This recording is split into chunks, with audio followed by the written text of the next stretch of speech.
अस्सलामुअलैकुम। मेरा नाम सैयद वकार हुसैन शाह है और मैं आपको अपने यूट्यूब चैनल वकार वेल विशर में खुश आमदीद कहता हूँ और अपनी क्लास का आगाज़ सूरह नाज़ियात की आयत नंबर 39 से लेकर 45 तक करते हैं। तर्जुमा। उसका ठिकाना जहन्नम ही है। हाँ, जो शख्स अपने रब के सामने खड़े होने से डरता रहा होगा और अपने नफ्स को ख्वाहिश से रोका होगा तो उसका ठिकाना जन्नत ही है। लोग आपसे क़यामत के वाक़े होने का वक्त दरियाफ्त करते हैं। आपको उसके बयान करने से क्या ताल्लुक़? इसके इल्म की इंतहा तो अल्लाह ताला की जानिब है। आप तो सिर्फ उससे डरते रहने वालों को आगाह करने वाले हैं। जिस रोज़ ये उसे देख लेंगे तो ऐसा मालूम होगा कि सिर्फ दिन का आखिरी हिस्सा या अव्वल हिस्सा ही दुनिया में रहे होंगे। सदक़ल्लाहुल अज़ीम। प्यारे बच्चों, आज की क्लास में review exercise chapter number 1 question number 6 से लेकर क्वेश्चन नंबर 8 तक तमाम पार्ट्स को सॉल्व करेंगे। तो वीडियो को शुरू करने से पहले हमें कमेंट सेक्शन में लाजमी बताएं कि आप हमारी वीडियो कहाँ से देख रहे हैं और आप किस कॉलेज में पढ़ते हैं। तो चलते हैं अपने क्वेश्चन की जानिब। 6 इवेल्युएट। सबसे पहले हम इसमें आयोटा की सिंप्लीफिकेशन करते हैं। 1 डिवाइडेड बाई आयोटा 10 है, इसको आप यूँ लिख सकते हैं आयोटा 2 की पावर 5 प्लस यह आ जाएगा a माइनस बी का होल स्क्वायर। फार्मूला खोल दें, आ जाएगा a का square minus 2a b plus b का स्क्वायर प्लस इस माइनस 25 को मैं ये लिख सकता हूँ -1 into 25 whole power 3 as it is लिख दें। तो ये आपके पास आ जाएगा 1 डिवाइडेड बाय आयोटा स्क्वायर होता है -1 पावर 5 प्लस यहाँ पे फार्मूला खोल दें 2 का स्क्वायर 4 2 2 दार -4 आयोटा आयोटा स्क्वायर आपके पास होता है -1 प्लस इसको फर्दर सॉल्व करें। ये -1 जो होता है ये आपके पास होगा आयोटा का स्क्वायर, 25 आपके पास होता है 5 का square. Power as it is 3 आ जाएगी। अब -1 पावर 5 करें, 8 है तो नीचे -1 आ जाएगा। इस ब्रैकेट्स को हटा दें, आ जाएगा 4 -4 आयोटा प्लस -1 प्लस ये दोनों स्क्वायर इससे कैंसिल हो जाएंगे। ये आपके पास आ जाएगा 5 आयोटा पावर 3। अब इसको आप लिखेंगे तो ये -1 plus 4 -4 iota -1 plus 5 iota power आपके पास आ जाएगी 3। अब अगला काम आपने ये करना है कि कांस्टेंट देखें, ये 4 है और ये -1 और -1, ये आ जाएगा -2।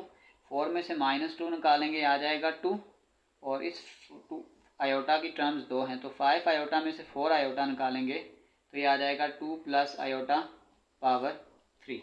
अब हम यहाँ पे क्या करेंगे, फार्मूला लगा लेंगे। आपके पास होता है a plus B whole cube का formula a cube plus 3a square b plus 3ab का स्क्वायर प्लस b का क्यूब।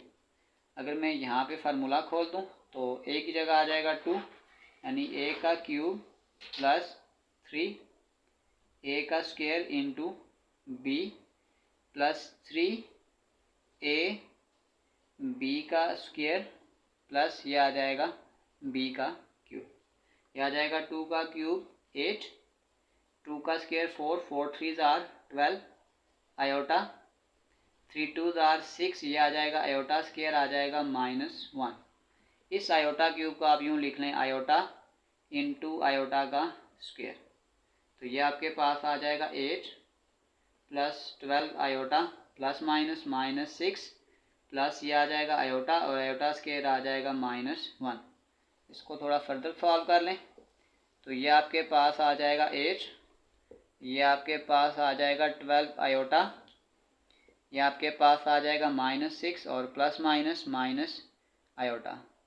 रियल पार्ट 8 में से 6 निकालेंगे तो ये आपके पास आ जाएगा 2 और इमेजिनरी पार्ट 12 में से आयोटा निकालेंगे तो ये आपके पास आ जाएगा +11 आयोटा और ये हमारे पास फाइनल आंसर है। चलते हैं क्वेश्चन नंबर 7 की जानिब। Number 7 solve by completing square, यानी इसको हमने कंप्लीटिंग स्केयर मेथड से सॉल्व करना है।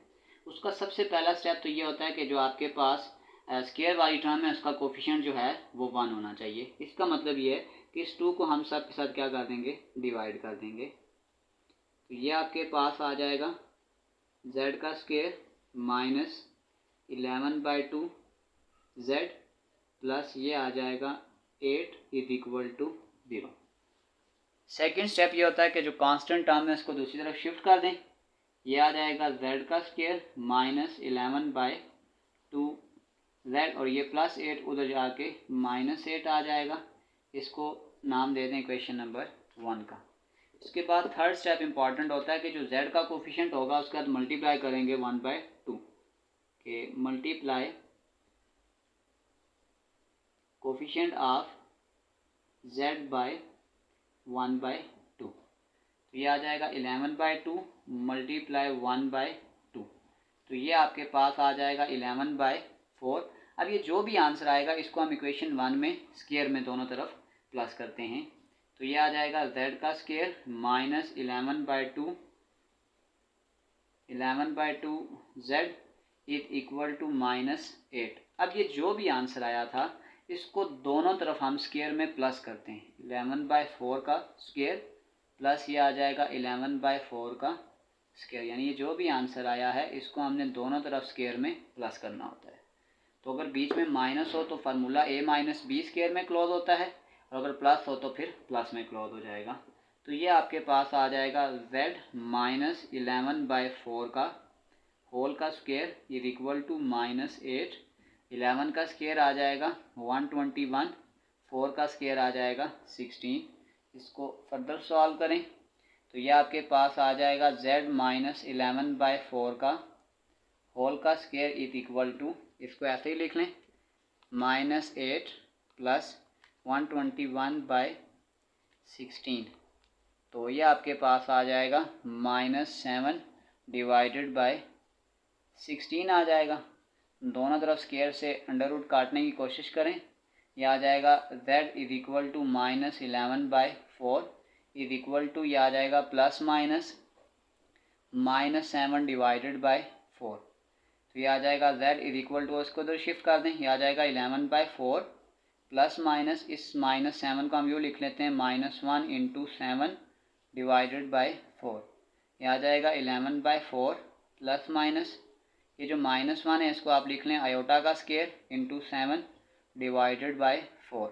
तो ये आयोटा इससे कैंसिल हो जाएगा, ये आ जाएगा 11/4 plus minus iota under root 7 divided by 4। तो आपके पास जो फाइनल आंसर आ जाएगा, इसको एलसीएम 4 ही ले लें, ये आ जाएगा 11 plus minus iota under root 7। तो ये हमारे पास इसका फाइनल आंसर है। चलते हैं इसके लास्ट पार्ट की जानिब। 8. When particle is at position of under root 2 plus iota 2 nanometer from its mean position, calculate its amplitude when theta is equal to 45. तो हमने पहले एक इक्वेशन तैयार की थी, equation of a particle of position from its mean position, वो आपके पास था x is equal to x maximum e iota theta. तो यानी पास जो फार्मूला था वो ये था x is equal to x max और ये आपके पास आ जाएगा ई आयोटा थीटा। तो इसमें आपके पास जो x था वो डिस्प्लेसमेंट था और जो आपके पास x मैक्सिमम था वो आपके पास एम्पलीट्यूड था। अब इसके मुताबिक हम अपने क्वेश्चन का डेटा बनाते हैं। पहले आपके पास पोजीशन जो होती है फ्रॉम मीन पोजीशन, तो वो आपके पास आ जाएगा x, और x हमने कहा क्या था कि क्या होता है डिस्प्लेसमेंट। तो x की जगह हम लिखेंगे under root 2 plus iota under root of 2। अब हमने इसका एम्पलीट्यूड फाइंड आउट करना है, तो आपके पास जो एम्पलीट्यूड है वो आपके पास होता है एक्स मैक्सिमम, ये आपके पास होता है एम्पलीट्यूड, इसको हमने फाइंड करना है। अगर आपके पास जो थीटा है वो है 45 डिग्री। तो ये आपके पास डाटा आ गया। अब फार्मूला में हम सबसे पहले क्या करते हैं, क्योंकि अब हमने एक्स मैक्सिमम फाइंड आउट करना है, तो ये आ जाएगा एक्स मैक्सिमम, तो इस टर्म को इधर ला के डिवाइड कर दें, यानी x divided by E iota theta आ जाएगा। अब आप क्या कर दें, सिंपल इसमें वैल्यूज़ को पुट कर दें। x की जगह आपके पास आ जाएगा √2 प्लस आयोटा √2।